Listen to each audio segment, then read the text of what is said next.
بسم اللہ الرحمن الرحیم۔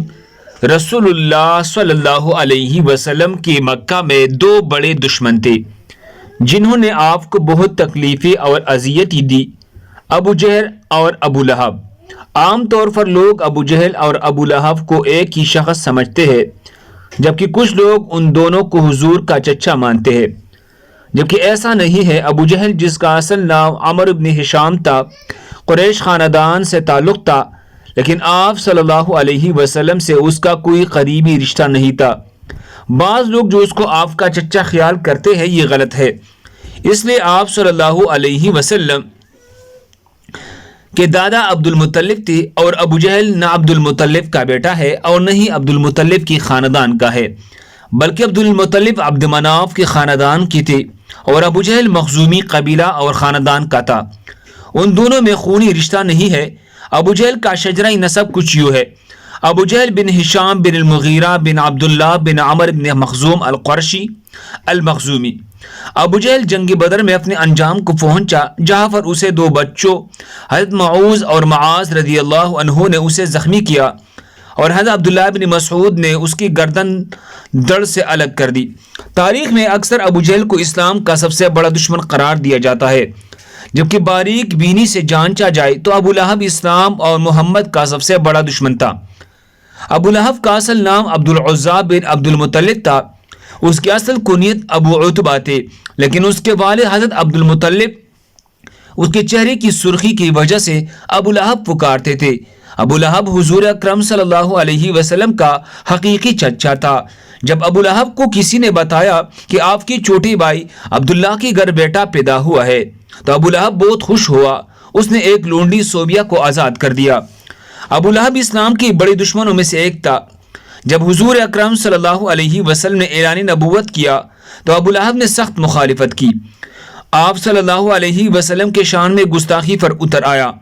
جب خدا کی طرف سے رشتہ داروں کو دین کی دعوت کا حکم ہوا تو آپ نے کوئی صفا پر چڑھ کر قریش والوں کو پکارا۔ جب سارے اکٹھی ہوئی تو آپ صلی اللہ علیہ وسلم نے فرمایا کہ اگر میں آپ کو کہوں کہ اس پہاڑی کے پیچھے سے ایک لشکر تم پر حملہ کرنے والا ہے، کیا تم میری بات کا یقین کر لوں گے؟ سب نے آپ کے حکم پر لبیک کہا کہ آپ نے ہمیشہ ہی سچ بولا ہے۔ اس کے بعد آپ نے فرمایا میں خدا کے حکم سے تم کو ایک سخت عذاب سے آگاہ کرنے کے لیے آیا ہوں، جو دشمنوں کے حملے سے بھی زیادہ خطرناک ہے۔ جبکہ آپ صلی اللہ علیہ وسلم نے یہ الفاظ فرمائی تو ابو لہب نے آپ کی مخالفت کرتے ہوئے کہا، غارت ہو تم پر، نعوذ باللہ، تو نے ہم کو اس لیے بلایا ہے۔ اس پر سورہ لہب نازل ہوئی۔ جب رسول اکرم صلی اللہ علیہ وسلم پیغام خدا دیتے تو ابو لہب آپ کو برا بلا کہنے لگ جاتے کہ یہ جھوٹا ہے جو اپنے آباء و اجداد کی دین کو چھوڑ کر اپنا جھوٹا دین پھیلا رہا ہے۔ بعض روایت میں ہے کہ ابو لہب نے کوئی صفا پر آپ کو قتل کرنے کے لیے ایک پتھر بھی اٹھا لیا تھا۔ ابو لہب حضور کی اتنی مخالف تھی کہ جب حضور اکرم کے بیٹے عبداللہ کا انتقال ہوا تو ابو لہب بہت خوش ہوا اور دوڑتا ہوا اپنے دوستوں کے پاس گیا اور کہا کہ حضور اکرم ابتر ہے، یعنی نسل ختم ہونا ہو گئی ہے، نعوذ باللہ۔ ایام حج میں بھی ابو لہب آپ کے پیچھے لگا رہتا تھا، یہاں تک کہ وہ آپ کو پتھر مارتا تھا جس سے آپ کی ایڑیاں خون سے تر ہو جاتی تھی۔ قرآن پاک میں بدبخت ابو لہب کے موت کے بارے سخت الفاظ بیان کی گئی ہے، جو کہ ہر بہر پوری ہوئی۔ وہ بہت ذلت کے موت مرا۔ ابو لہب بہت مالدار تھا۔ جب اس کو خدا کی عذاب سے ڈرایا جاتا تھا تو کہتا اگر حضور کی بات سچ ہے تو آخرت کی دن مال اولاد کا نذرانہ دے کر عذاب سے چھوٹ جاؤں گا۔ ابن اسحاق سے مروی ہے جب ابو لہب کی بیوی ام جمیل کو پتہ چلا کہ میرے خاندان کے بارے میں سورت نازل ہوئی ہے تو ایک پتھر لے کر آپ کو مارنے کے لیے مسجد حرام میں پہنچ گئی۔ مسجد حرام میں حضرت محمد اپنے پیارے ساتھی حضرت ابو بکر کے ساتھ آرام فرما رہے تھے تو اللہ تبارک و تعالی نے ام جمیل کی نظروں پر ایسا پردہ ڈالا کہ اس کو صرف ابو بکر ہی نظر آئے۔ اس نے پوچھا مجھے معلوم ہے کہ حضرت محمد میرے مذمت و رجوع کرتے ہیں، خدا کے قسم اگر حضرت محمد میرے سامنے ہوتے تو میں اس کو پتھر مارتے۔ اور دشمن اور مخالفت کی وجہ سے حضرت محمد کو مزمم کہتے تھے۔ یہ کہہ کر وہ واپس چلی گئی۔ قریش والے جب مزمم کہتے تو آپ فرماتے، اے لوگو، اللہ تعالیٰ نے کسی طرح ان کو صبر و شکم مجھ سے پھیر دیا۔ او مزمم کو برا بلا کہتے ہیں، میں تو محمد خدا کا آخری رسول ہوں۔ ابو لہب قریش کا مالدار آدمی تھا، اس کا سودخوری کا کاروبار بہت وسیع تھا۔ وہ لوگوں کو سود پر چیزیں دے کر خود منافع حاصل کرتا تھا، یہاں تک کہ اس نے خانہ کعبہ سے سونے کا ہرن چوری کر کے بیچ دیا تھا۔ ابو لہب کے اولاد بھی نبی کریم کے بہت زیادہ دشمن تھے۔ ابن عساکر ابن اسحاق لکھتے ہیں کہ ایک دن ابو لہب کے بیٹے عتیبہ نے یہ ٹان لیا کہ وہ محمد کے پاس جا کر ان کے رب کے بارے بری باتیں کہہ کر ان کو اذیت پہنچائے گا۔ عتیبہ بدبخت نبی کریم کے پاس آیا اور بہت سخت کلامی کی۔ سب بڑا جرم یہ کہ انہوں نے چہرے انور کی طرف تھوکا، مگر وہ نفاق تھوک وجہ ادھر پھر گرنے کے بجائے دور جا گرا۔ اس کی گستاخی پر حضور اکرم نے دعا مانگی، اے اللہ، اس پر اپنے کتوں میں سے کسی کتی کو مسلط کر دے۔ عتیبہ اپنے خیال میں بڑا کارنامہ سر انجام دے کر اپنے باپ کے پاس آ گیا۔ ابو لہب نے پوچھا، پیارے بیٹے، تو نے اسے کیا کہا؟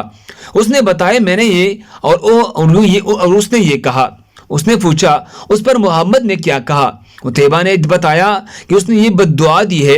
یہ سنتی ہی ابو لہب کا رنگ سرخ ہو گیا، کیونکہ وہ جانتا تھا کہ محمد کی کوئی بھی دعا ایسی نہیں جو قبول نہ ہو۔ اب وہ پل پر اپنے بیٹے کا خیال رکھتا۔ ابو لہب ایک دفعہ ایک قافلے کے ساتھ شام روانہ ہوا اور راستے میں ایک جنگل میں گر جا کر انہیں پڑاؤ کرنا پڑا۔ جنگل میں خوفناک جانوروں کا خطرہ تھا، تو ابو لہب کو بار بار حضرت محمد کی بد دعا یاد آ رہی تھی۔ ابو لہب نے قافلے والوں سے کہا، چونکہ تم لوگ میرے بہت احسانات ہیں، تو میں تم سے ان کا بدلہ یہی چاہتا ہوں کہ آج رات میرے بیٹے عتیبہ کی حفاظت کی جائے، پر تم سارا سامان اس گرجاگر کے صحن میں جمع کر دو، اس کے اوپر میری بیٹی کا بستر لگا دو، پھر اس سامان کے ارد گرد تم سو جاؤ۔ حبار کہتے ہیں کہ ہم نے ایسا ہی کیا۔ رات جب سو گئی تو جنگل سے شیر آیا، ہم سب کے چہروں کو اس نے سونگا مگر کسی کو کچھ نہ کہا۔ پھر سامان کی بلند ڈیر پر چڑھ گیا، عتیبہ کے چہرے کو سونگا اور اسے چیڑ پاڑ دیا۔ ابو لہب کا برا حال تھا اور وہ کہی جا رہا تھا، میں جانتا تھا میرا بیٹا محمد کی بد دعا سے کبھی نہیں بچ سکے گا۔ ناظرین گرامی، ابو لہب اسے بیٹے عتیبہ اس کی بیوی کا انجام انتہائی دردناک عبرتناک ہوا۔ اللہ پاک نے سورہ لہب میں پہلے ہی ان کے عذاب کا فیصلہ سنا دیا تھا۔ جنگ بدر کے 7 دن بعد ابو لہب چیچک کی بیماری میں مبتلا ہوا اور گل سڑ کر مر گیا۔ روایت ہے کہ اس کے ایک ریشے دار دانہ نکلا جو پٹا تو پھر اس سے مزید دانے نکل آئے۔ اب ان دونوں کہ جب بدبو پھیلنے لگے، ان کی اولاد بیوی نے یہ فیصلہ کیا کہ ان کو اپنے گھر سے کسی ویران کنڈر میں منتقل کر دیتے ہیں تاکہ یہ بیماری کسی میں منتقل نہ ہو۔ اسی بیماری بدبو اذیت میں صدے رہنے کے بعد ابو لہب جہنم واصل ہوا۔ اس کی لاش 3 دن تک پڑی رہی، کوئی اس کے قریب نہ پٹکتا تھا۔ لوگوں کو ڈر تھا کہ جب قریب جائے گا اسے چوت کی وہی بیماری لگ جاتی جس سے وہ مرا ہے۔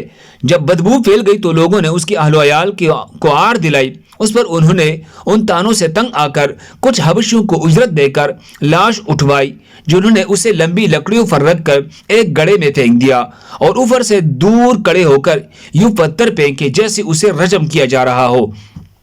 اس کی بیوی جو امی جمیل کے نام سے معروف تھی، ابو سفیان کی بہن تھی، اس کا نام عروہ بنت حرب تھا، وہ بھی ایڑیاں رگڑ رگڑ کر مری۔ اللہ تبارک و تعالی نے ارشاد فرمایا، اس کی گردن میں مونج کی رسی ڈال کر اسے جہنم میں پھینکا گیا۔ وہ اپنے قیمتی ہار پر فخر کیا کرتے تھے اور ڈنگی مارتے تھے کہ یہ قیمتی ہار بیچ کر محمد کی مخالفت میں لگا دوں گی۔ اللہ تعالی نے اسی گردن میں وہ توق ڈالا جس سے شیطان بھی پناہ مانگتا ہوگا۔ اللہ تعالی ہم کو بھی اسلام پر چلنے کی توفیق عطا فرمائے، آمین۔ جزاکم اللہ خیر۔